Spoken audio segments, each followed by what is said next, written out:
Shalom rekan-rekan hamba Tuhan, pelayan Injil GSJA Jawa Barat. Kita bersyukur kalau hari ini, bahkan di bulan Desember ini, kita boleh merayakan Natal dengan segala kesederhanaan, dengan segala berkat Tuhan. Dan kita tetap bersyukur karena bagaimanapun Allah yang kita sembah, Yesus Kristus Tuhan, rela menyatakan hidupnya, hidup di dalam dunia yang berdosa. Dia sama seperti kita untuk mendamaikan kita orang-orang berdosa, sehingga kita layak menerima hidup yang kekal. Haleluya. Saudara, renungan kita hari ini terambil dari kitab 1 Yohanes pasal 4 dan pasal 5. Ada dua pasal yang mau sedikit kita belajar dari firman Allah, bagaimana kita hidup sebagai hamba-hamba Tuhan, pelayan-pelayan Tuhan. Saudara, saya akan membaca satu ayat saja, dan nanti ada beberapa ayat yang saya akan bagikan ke dalam poin-poin khotbah hari ini, saudara, renungan hari ini. 1 Yohanes pasal 4 ayat yang keempat, demikian firman Allah. Kamu berasal dari Allah, anak-anakku, dan kamu telah mengalahkan nabi-nabi palsu itu. Sebab roh yang ada di dalam kamu lebih besar daripada roh yang ada di dalam dunia. Hamba-hamba Tuhan, saya punya pemahaman sederhana, saudara. Mungkin pemahamannya kurang tepat, tetapi pemahaman saya tentang bagaimana kita perlu Roh Kudus seperti ini, saudara. Saya memiliki pemahaman bahwa hidup kita manusia itu diibaratkan sebuah mobil, saudara. Ya, saya punya pemahaman hidup kita itu sama seperti mobil. Anggaplah saudara, mobil itu bahan bakarnya bensin, saudara, ya, bensin. Ada yang dari solar dan lain sebagainya. Anggaplah semua mobil bahan bakarnya bensin, dan mobil harus diisi dengan bahan bakar yang benar, yaitu bensin, saudara. Mobil itu kalau diisi dengan bahan bakar yang salah, maka tidak akan menghasilkan sesuatu, tidak berguna. Mobilnya akan mandek, akan mati, tidak produktif, saudara. Ya, tapi kalau mobil itu diisi dengan bahan bakar yang benar, seperti bensin, saudara, maka mobil itu akan melaju, akan jalan, mungkin bisa menghasilkan uang, dan kita bisa hidup dengan mobil itu, saudara. Saudara, ini gambaran kehidupan kita, bahwa hidup kita manusia, sekalipun kita hamba-hamba Tuhan, kita perlu diisi oleh roh yang benar. Kita manusia memiliki roh. Manusia perlu diisi, perlu dituntun oleh roh yang benar.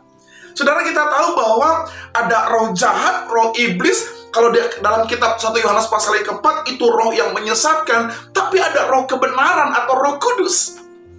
Haleluya. Saudara, saya pikir ini adalah sebuah pelajaran yang kita tahu, kita paham bahwa hamba-hamba Tuhan harus hidup di dalam pimpinan Roh Kudus.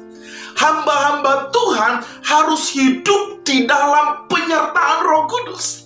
Saudara, ini adalah sesuatu yang sangat vital, sesuatu yang sangat penting. Kalau hamba Tuhan berjalan hidup berdasarkan logikanya, berdasarkan kemapanannya, saya mau katakan, kita hamba-hamba Tuhan akan memiliki kegagalan. Kita akan berjumpa dalam sebuah keadaan di mana kita nggak bisa berbuat apa-apa. Tapi kalau kita hidup dipimpin Roh Allah, kalau kita hidup dipimpin Roh Kudus, maka segala perkara-perkara mujizat kita akan jumpai. Dalam keadaan pelayanan yang stagnan pun, ketika kita hidup dalam pimpinan Roh Kudus itulah yang akan membawa kita kepada keberhasilan demi keberhasilan. Haleluya. Hamba-hamba Tuhan yang dikasihi Tuhan Yesus Kristus. 1 Yohanes pasal 4 ayat 1-6 itu jelas memberikan pengertian kepada kita bahwa kita ini berasal dari Allah. Kita ini berasal dari hal-hal yang baik. Kita ini diciptakan oleh Allah, dan roh Allah yang tinggal di dalam kita lebih besar daripada roh yang ada di dalam dunia ini. Saudara, roh kebenaran, sebagai hamba Allah, sebagai pelayan-pelayan Tuhan, kita perlu roh kebenaran. Haleluya. Bapak Ibu, renungan singkat hari ini yang menjadi pembahasan kita adalah bagaimana kita tetap hidup di dalam pimpinan roh kebenaran. Ya, saudara, ya, bagaimana saudara dan saya hidup di dalam pimpinan roh Allah. Roh Allah dalam diri kita mampu melakukan perkara yang besar, karena roh dalam dunia ini tidak ada apa-apanya. Pertanyaannya adalah bagaimana hamba-hamba Tuhan hidup dipimpin, disertai oleh roh kebenaran.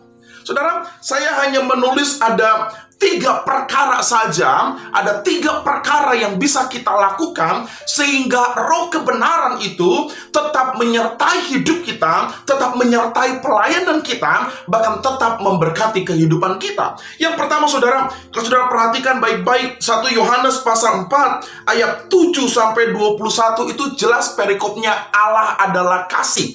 Saya baca di ayat yang ke-18 demikian firman Tuhan, di dalam kasih tidak ada ketakutan.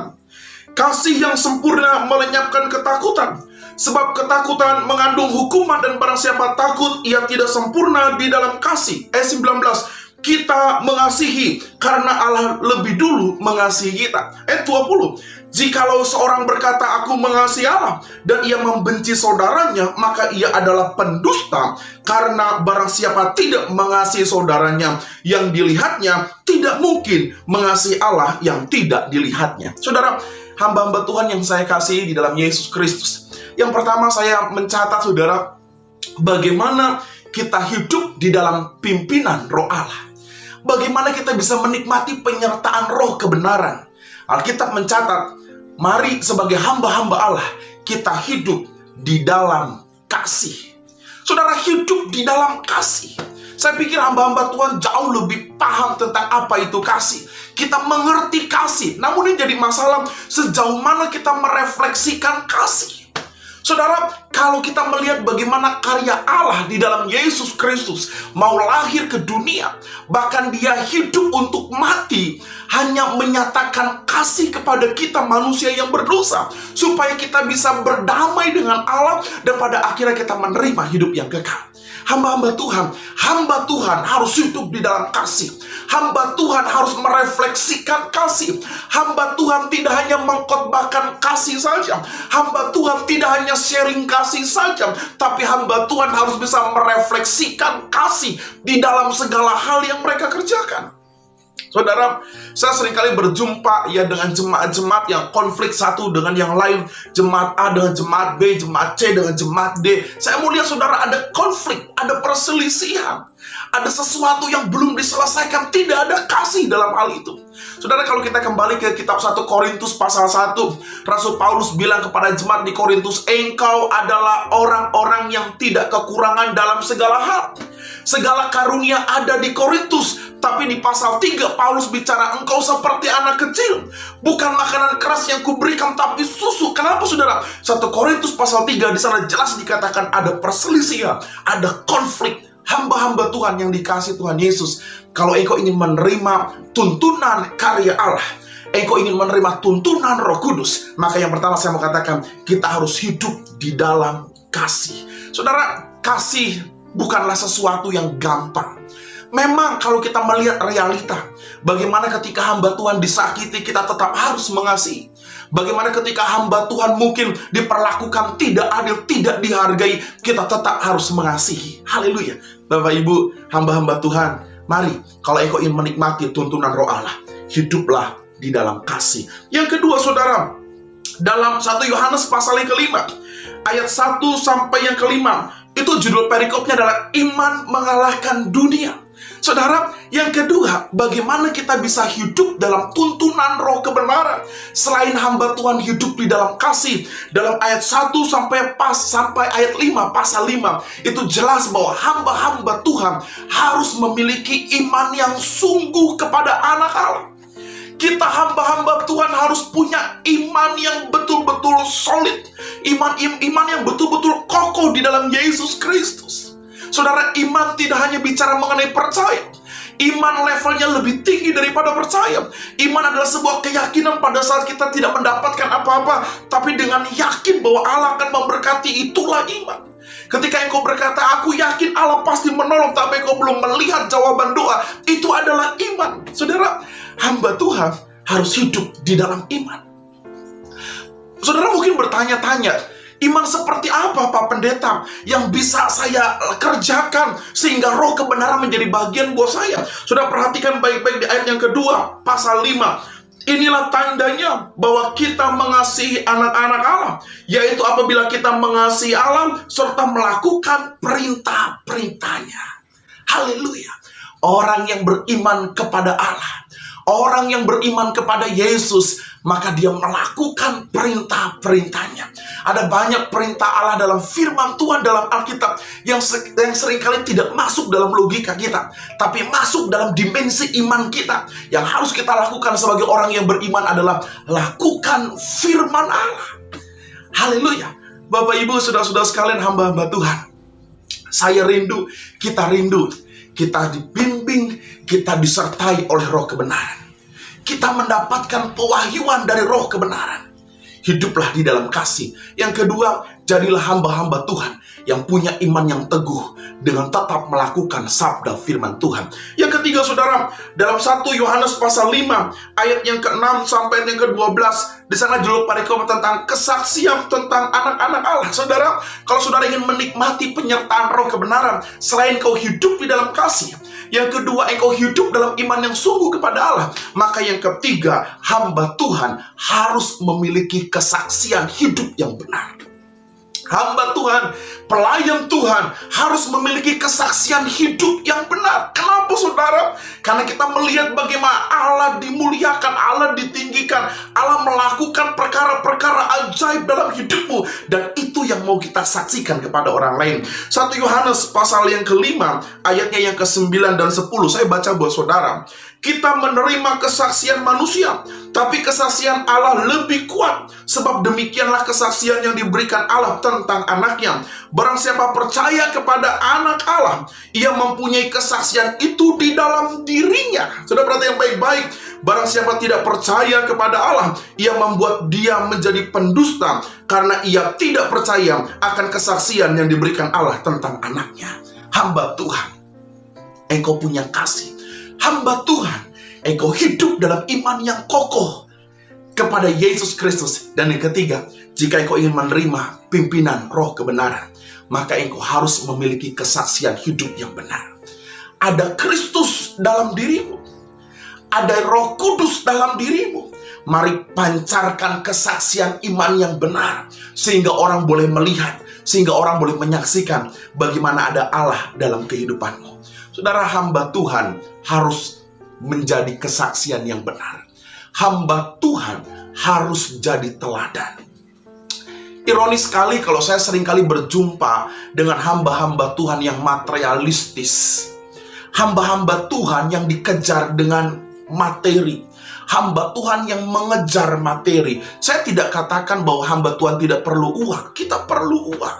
Kita perlu duit untuk kebutuhan kita, untuk pelayanan kita. Tapi ironis jika hamba-hamba Tuhan kehidupannya tidak menjadi teladan, tidak memunculkan kesaksian iman yang benar. Yang dikejar adalah materi, kemapanan. Yang dikejar adalah sesuatu yang bersifat keserakahan diri. Bapak, Ibu, hamba-hamba Tuhan, milikilah kesaksian yang benar, supaya roh kebenaran menyertai saudara dan saya. Terakhir, saudara, dalam ayat 13, 1 Yohanes 5, ayat 13 sampai 21, ini adalah berkat bagi kita. Ini adalah sukacita bagi kita. Kenapa, saudara? Kalau saudara baca dalam ayat 13, 14, 15, kita punya keberanian, kita punya keyakinan bahwa Allah mengabulkan setiap doa-doa kita. Ayat 14, dan inilah keberanian percaya kita kepadanya, yaitu bahwa ia mengabulkan doa kita jikalau kita meminta sesuatu kepadanya menurut kehendaknya. Dan jikalau kita tahu bahwa ia mengabulkan apa saja yang kita minta, maka kita juga tahu bahwa kita telah memperoleh segala sesuatu yang telah kita minta kepadanya. Hamba Tuhan, apa yang engkau rindukan dari Allah? Apa yang engkau minta kepada Allah? Di bulan Natal ini, apa yang engkau harapkan dari Allah? Kalau saya mau katakan, saudara, izinkan saya, kalau saya boleh memberikan firman Allah, biarkan roh kebenaran, biarkan roh Yesus, Roh Kudus menyertai engkau, sehingga kerinduanmu Tuhan berkati. Jadilah hamba Tuhan yang penuh dengan kasih. Jadilah hamba Tuhan yang memiliki iman yang teguh di dalam Yesus. Dan yang ketiga, jadilah hamba Tuhan yang memiliki kesaksian yang benar dimanapun kita berada. Selamat pagi, hamba-hamba Tuhan. Shalom. Tuhan memberkati kita semua. Biar rahmat Allah, berkat Allah, damai Natal menyertai kita semua. Shalom. Tuhan berkati kita. Amin.